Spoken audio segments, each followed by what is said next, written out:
Well, hey there, folks. So, my name is Katie, and I'm the caretaker here with my wife, Caroline Stevens. And we're just so happy to welcome you all to this special place tonight on a June day that is really characteristically Montana June day with some clouds. I heard some thunder this morning, some now glorious sunshine, and some golden light. So, for those of you guys who don't know, this place is considered a historic site, mostly because of the buildings and artifacts that were left behind by the Moon and Randolph families. The Moon family homesteaded the site in 1889, and the Randolphs bought the place in 1907, and they lived here until 1995. Of course, both families, they eked a living out of this marginal land, and they housed themselves with repurposed materials. The barn is made out of old railroad boxcar siding.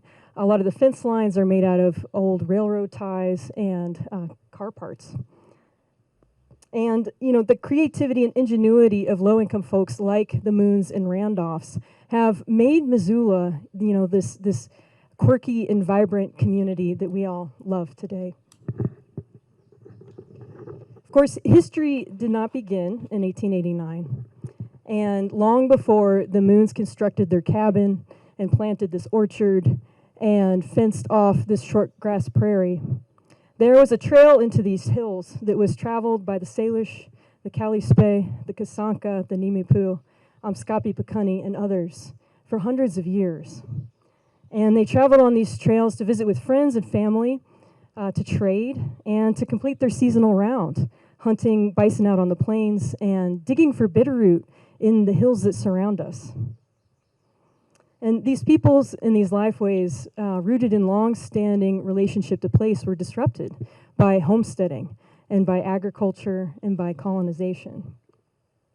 Yet these peoples and these lifeways persist despite tremendous challenges. And the Salish still tell stories dating back to the last ice age, 14,000 years. And that is a timeline, historic timeline and relationship to place that I can only begin to fathom. You know, as a caretaker, one of my jobs is to interpret this site. And I do so by focusing on the history of people here and the land. But of course, there's more that this place has to offer, which is why I so look forward to hearing what others, and especially what artists, make of this place.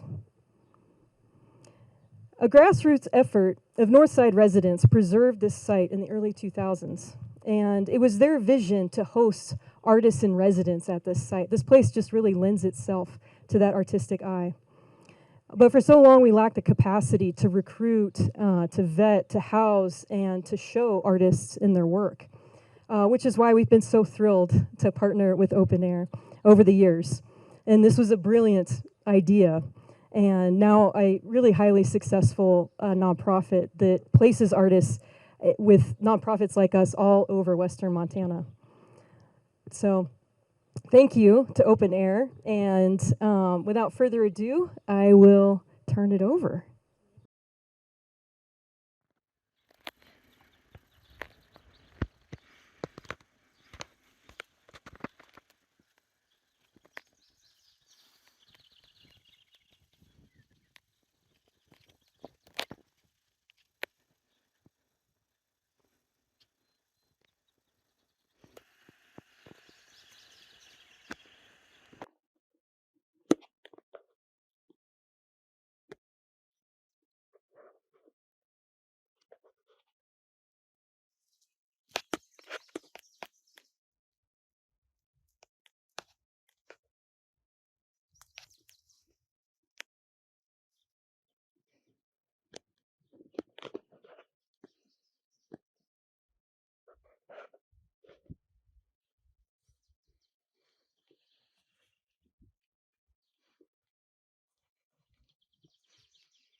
I'm Michelle Boulé, and this is Curtis Tam. Yay! Curtis and I met at the Bemis Center at an artist residency in Omaha, Nebraska. And I saw Curtis, I walked into one of the rehearsal studios, and Curtis was sitting intently in the middle of 4 speakers, just like super still. And I was like, who is this guy? And eventually I think our first collaboration, I might have used some of your sound for a piece at the New School or something. Also a piece I choreographed on a company in Minneapolis. Curtis designed the sound for a solo I did in 2017 called The Monomyth. That was the right year. And some of these things, if you didn't get, there's a little there's a little card that Open Air made for me because there's no Wi-Fi. I mean, I don't know if you guys have been trying to check your phones, but there's not much service out here. So they made this wonderful card that has work samples on it, a little bit of information about what's coming up next, and ways you can donate if you want to. And just with that segue, I do want to say thank you to Open Air, Stony, Kasia, and Kelly. Just amazing. I think it's always, looking at another artist who's been to many residencies, I feel like when a residency space is artist run, and you can feel the real priority of the artist, it makes such a difference. So thank you so much for that to all of you. And then also thank you to, hi you guys. Thank you to, where are they? On the purple blanket. Katie and Caroline, okay. It's been a real treat to be here. I have to stop moving my hand on this thing.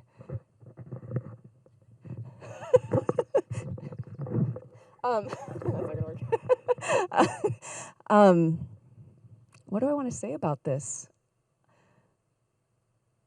Obviously, it's a beautiful place.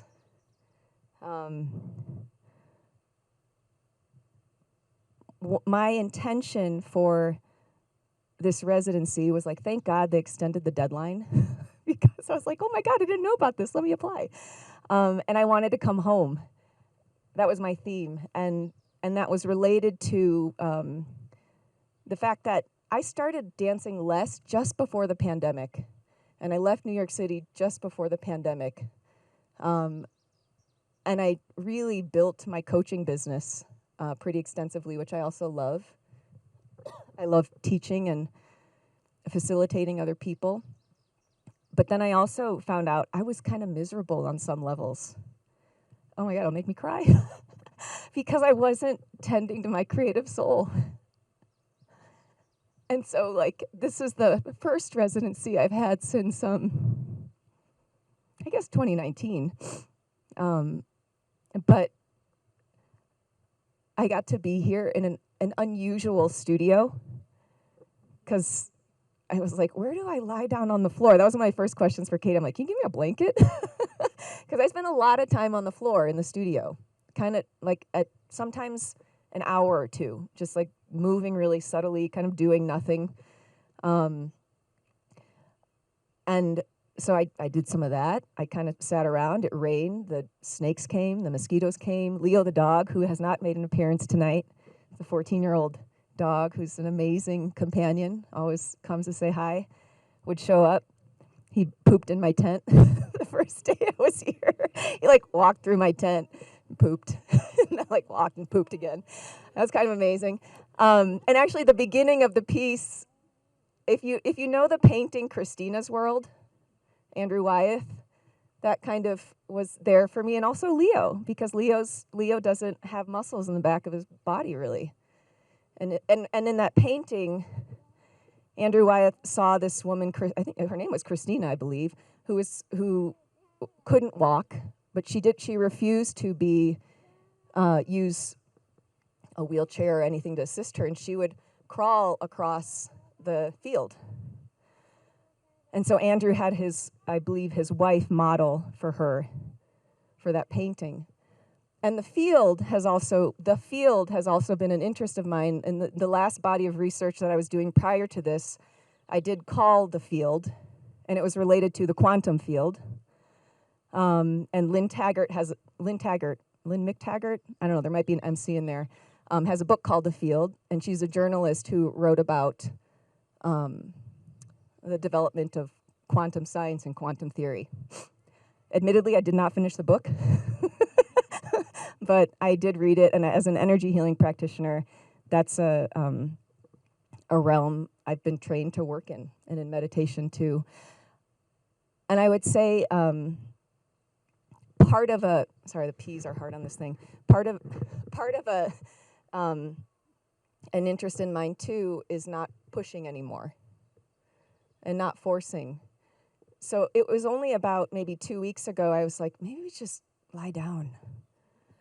And I was like, maybe let me call Curtis, because Curtis has, I don't know if Curtis, you want to say anything, done a bunch of field recordings, like out in a national park recording volcanoes or bells. And I was like, Curtis is perfect. Of course, again, like, let's, and he was available, thankfully.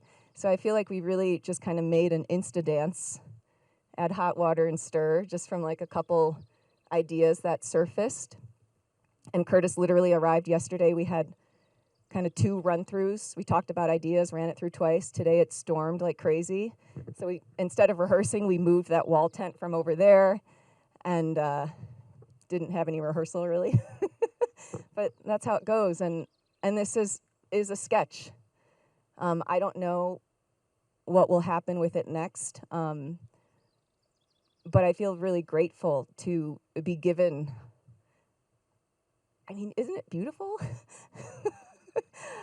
It's like, what better place to invite you all to experience something.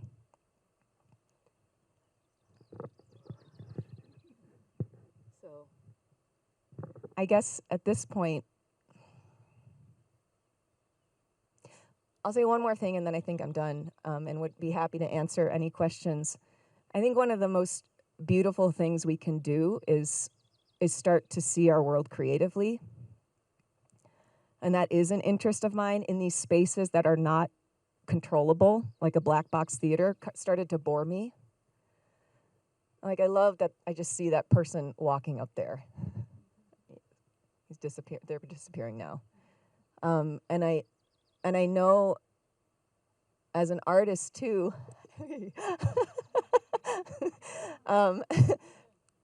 when I'm not pushing, I can receive. And I don't know if you I feel like art can be a vehicle for that, to just get out of, I mean, duh, right? But yes, like to stop and consider something different, to even the present moment. So I do, one of my interests also is just how can we all remember our own creativity. And I have a whole thing I've been doing on Instagram for a while with the hashtag honor your inner creator. If you, that's it feels so vital. I'm done.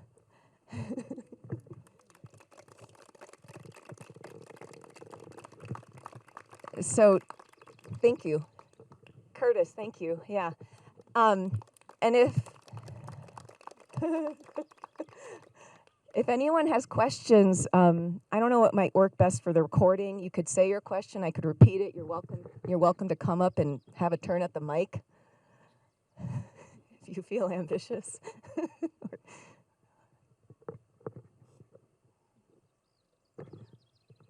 Jody. Hi. Hi. I was wondering with some of the sound, if any of it was recorded on site, and kind of especially with those animal sounds. I was curious about. Curtis, do you want to speak to this? Um, Do you want to come here? Do you mind? is it necessary? Do I have No, to? you don't have to. No, nothing was recorded on site. Okay. But, I mean, it is striking that you can take a sound from a different place, and if you play it at the right volume, it seems to just kind of meld, and I think that speaks to, like, this real coherence, you know, between different sites of you know, like natural sound. That it's so easily transportable. Yeah. And now I think about it, there wouldn't have been much time for that, but it fit in really well. Oh. There was a nice moment yesterday. We did one run through. It was just like, hi, nice to see you again after 6 years of not working together for 6 years, right? I mean, maybe we emailed a couple things back and forth, and I used your sound for some stuff. The glacier dances that are on that little piece of paper, that's Curtis's sound too.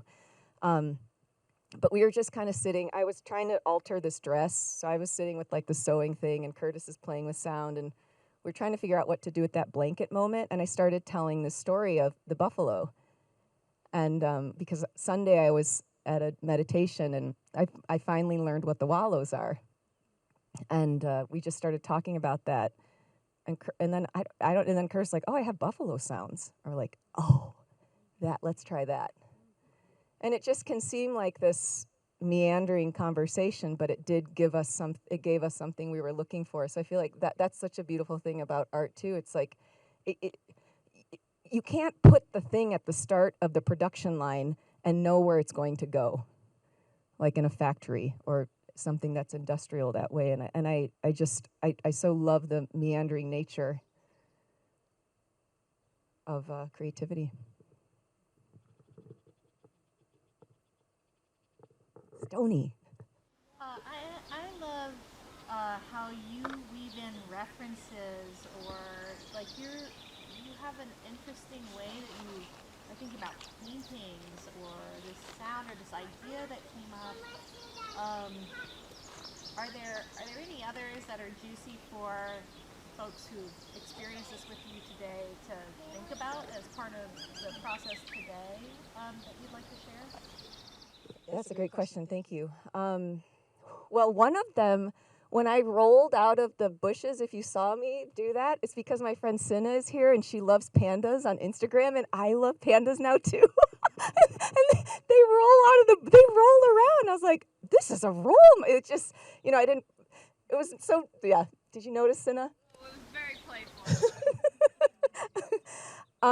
But when Stony and Kelly and Kasia came for my studio visit, the books I've been carrying around are World Receivers, which is a catalog from a show that was Georgina Houghton. I'm trying to think of the order. I think it was Hilma af Klint first, and then Emma Kuntz. And it's a beautiful catalog, and it's a score that I work with like as a receiver, because I do feel like, because I had so many injuries. My question was always, how can I allow my body to be available for something greater to move through me? So that led to a lot of somatic study. It led to then energy healing, because I kept getting injured. I was like, oh, this isn't sustainable. What's the next piece of information to be able to continue dancing?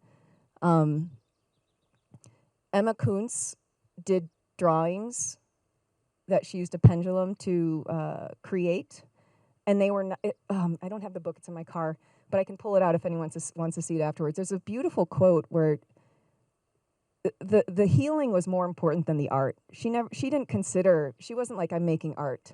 She wasn't even formally trained. I think she was trained by a family that she lived with that was, one of the people in the family had an artistic practice, something like that. I'm not always good with the details, but I think that quote is really beautiful. And she would heal people from incurable diseases. Like there was a boy who had polio, and his dad was determined for him that he would heal. And he heard of Emma Kuntz, I think, from the Mail Person in the 1900s, Mail People? Yeah, something like that. And she tuned into him. She's like, there's a stone near your house that will heal your son's polio.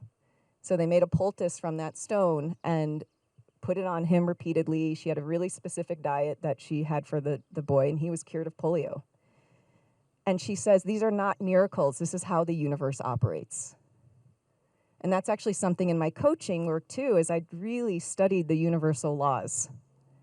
And in energy healing work too, it's like what we think is a miracle is actually a deeply inherent order. So that's a big reference. And I feel like similar to BT, if you saw BT's talk last week, I have a responsive nature. I came here, the wall tent was over there. I was like, what am I doing with this wall tent over here? I tried dancing over there, and then I kind of spread over to here. And then it was like a rainy day, so I went into a studio in town, and then I just started seeing this space, which I was introduced to as the parking lot. And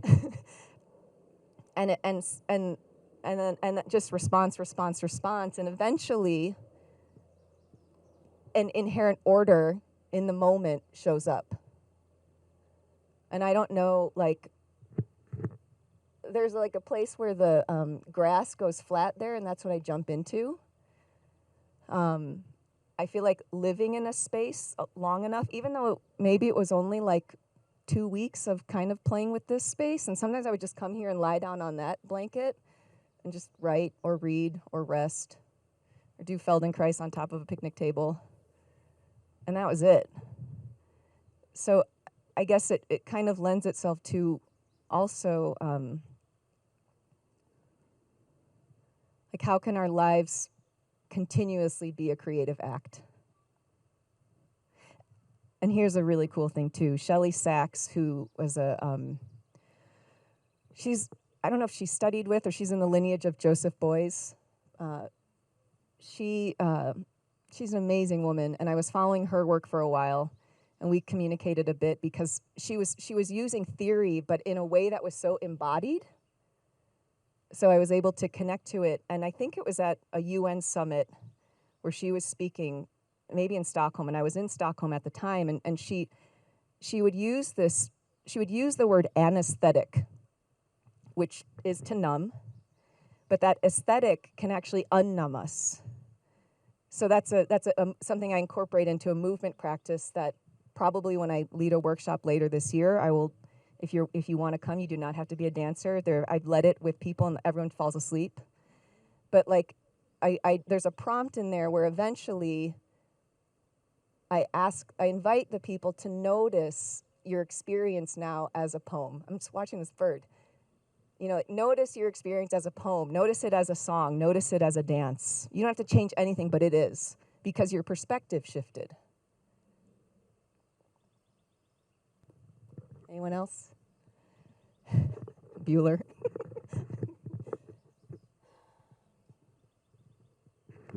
Well, I think there's refreshments. I'm not leaving anytime soon.